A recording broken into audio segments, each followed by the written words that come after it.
Our first speaker today, just a minute, let me finish this, is Dr. Grace Lee, and she will talk to us about why kidney patients are more prone to heart disease. Dr. Grace Lee is a nephrologist practicing at Gleneagles Hospital. She is the medical director for the peritoneal dialysis program at the Kidney Dialysis Foundation. She's also the chair of the organizing committee for this public forum. She's a visiting consultant to both Singapore General Hospital as well as the National University Hospital. Her main areas of interest are peritoneal dialysis and diabetic kidney disease. So can we have Dr. Grace Lee up here, please?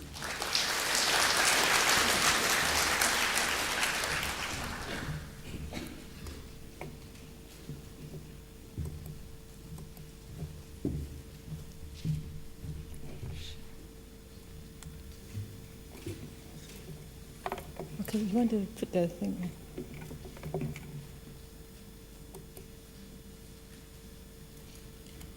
Okay. Good afternoon, ladies and gentlemen. On behalf again of the KDF, I'd like to thank all of you for sacrificing a precious Saturday afternoon to be here with us to learn more about how you can keep healthy.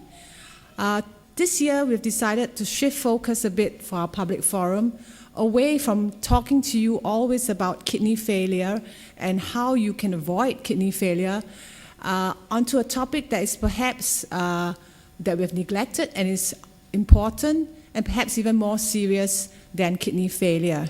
And that is, why are kidney patients more prone to heart disease? Now, all of you in the audience, every single one of you, knows that chronic kidney disease can lead possibly to kidney failure. But I think not all of you know that people with chronic kidney disease are also at risk of developing heart disease and strokes, diseases which we collectively know as cardiovascular diseases. Now, before I go on to talk to you about how the kidney and the heart are connected, let me explain to you the meaning of chronic kidney disease. Chronic kidney disease is any condition that damages the kidney and reduces its ability to perform its normal functions. So from this definition, you will deduce that there's actually a wide spectrum in this definition, from the very mild form of chronic kidney disease to the very severe. And in the very severe forms, the people would they will get kidney failure and will need to go for dialysis or transplantation. The commonest cause of kidney failure, as Dr. Chung has already explained to you, is diabetes, and it accounted for 60% of the people going on to dialysis in the year 2006 in Singapore. The second commonest cause of kidney failure is actually glomerulonephritis. And this accounts for 17% of people going onto dialysis, and high blood pressure, which accounts for about 10%. I'd like to highlight to you that diabetes and high blood pressure, as Dr. Chung already showed to you, are very common conditions in our population. And many people are actually unaware that they have diabetes or high blood pressure. So please go for screening. You need to know, first of all, whether you have a diabetes and high blood pressure, and then subsequently you need to monitor closely and regularly to see whether you do develop chronic kidney disease. Chronic kidney disease is usually staged according to its severity, and there are stages from 1 to 5. And we do the staging using glomerular filtration rate. Now, in people who we consider normal, they have a glomerular filtration rate of between 90 to 150. For people we consider in stage 1, they have a normal glomerular filtration rate, again, of 90 to 150, but they have urinary or X-ray abnormalities. So for instance, if you have some blood in the urine or some protein in the urine, and this must be there for more than 3 months, then you may be classified as stage 1 kidney disease, chronic kidney disease.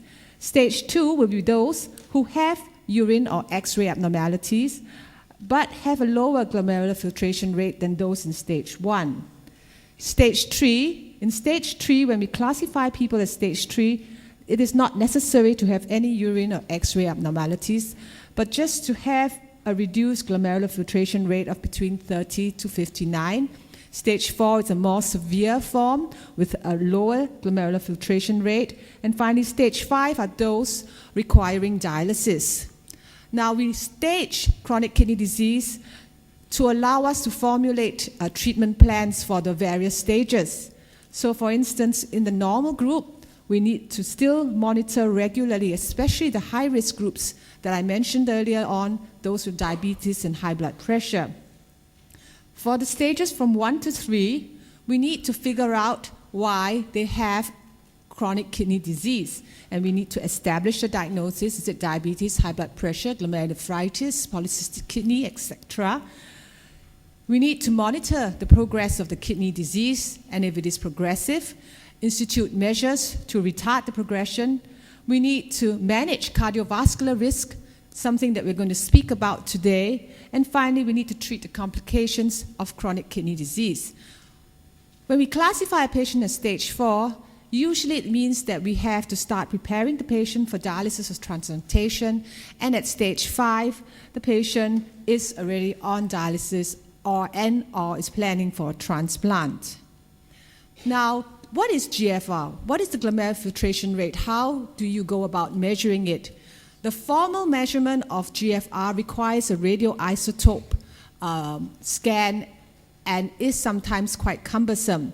So the shortcut, so to speak, way of doing the GFR is what we call an estimated GFR, where we just need a blood test to show us the serum creatinine of the person. Together with information on age, the gender, the race, and the body surface area calculated by height and weight, we can then calculate the estimated GFR. And actually, on the web, all of you, I'm sure, are internet savvy. You can, on the web, look at many sites to look for a GFR calculator. And using the information that you have, or I've just shown you, you can easily figure out what your GFR is.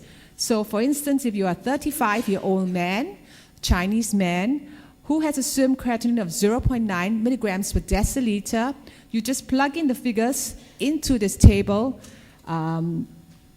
This is an American GFR calculator, so of course, anybody that's not African American will be considered other races, and then you'll get your GFR here, based on the body surface area of 1.73 meters squared, and then you can normalize it according to your body surface area. So in this case, this person has a GFR of 96, which falls within the normal range. And if he does not have any urine or X-ray abnormalities, he will be considered normal. If he has urine or X-ray abnormalities, he will be considered in stage 1. Now, frequently asked questions about the CKD staging, of course, is why do we bother to stage CKD? I think from what you already heard, you realize that CKD staging is important for us so that we can stratify the patients, so that we can formulate protocols to treat the various stages, because mild disease cannot be treated the same way as severe disease.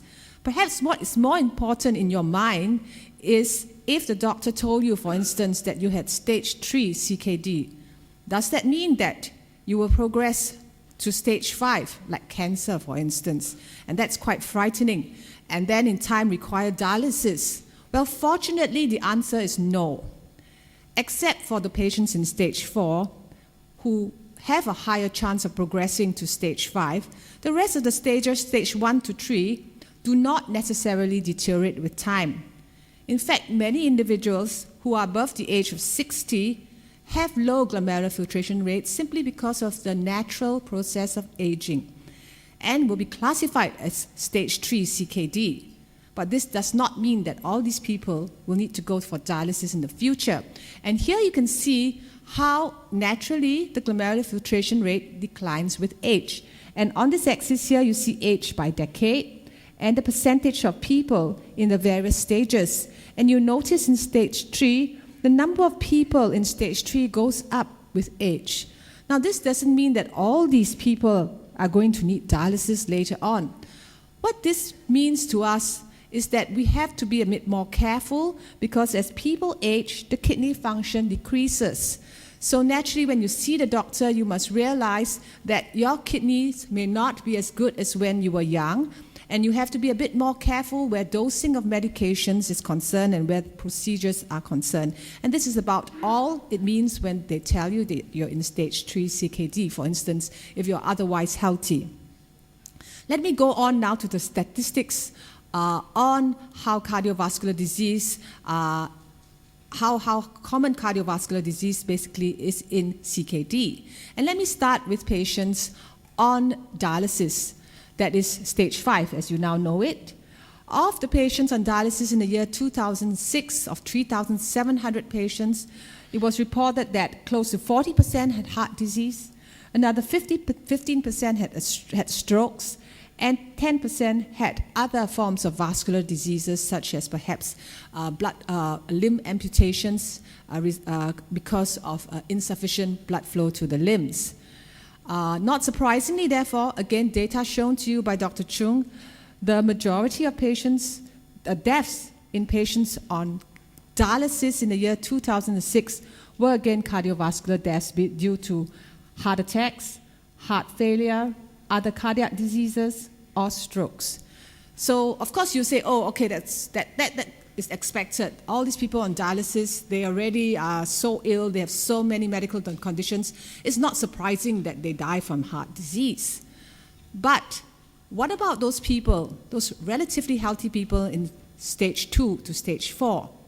This is a large survey in 27,000 people from the United States, looking at the risks of developing kidney failure or dying, mostly from cardiovascular disease, according to the CKD staging. And look at the patients in stage 2. As I said, after 5 years, not many will progress to kidney failure.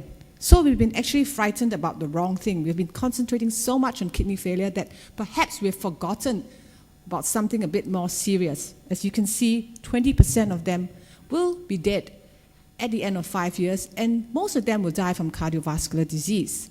And this gets worse as you go into stage 3. Again, not that many go on to dialysis, but the number having deaths, mostly from cardiovascular disease, is 25%. And of course, when they reach stage 4, 50% of them can die from cardiovascular disease. And of course, a greater number will be going on to dialysis when you're stage 4. So, we have been perhaps concentrating a bit too much on kidney failure and neglecting something that we haven't been looking at much in the past. And in fact, that is why the public forum here today is concentrating on cardiovascular risk. Why are kidney patients more prone to heart disease?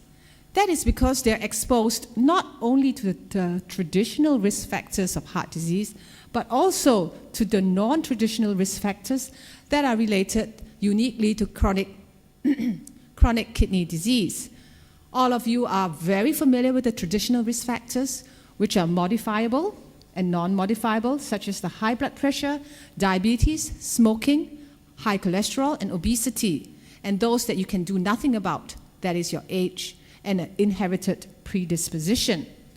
However, for the kidney patients, they are also burdened with another set of risk factors, including uremia, where the urea is high in the blood, anemia, a lack of blood, fluid overload, calcification of the blood vessels, and many more others. They always ask you to read the small print, but in this case, I think it will kill you trying to read the small print here. But there are many others. In order to understand the risk factors that CKD brings, we need to revise once again the functions of the kidney. The kidney filters blood and produces a glomerular filtration rate of between 90 to 150, as I mentioned to you. That means that your kidney filters anywhere between 100 to 200 liters of blood, 20 to 40 times your blood volume every day. And as you sit here,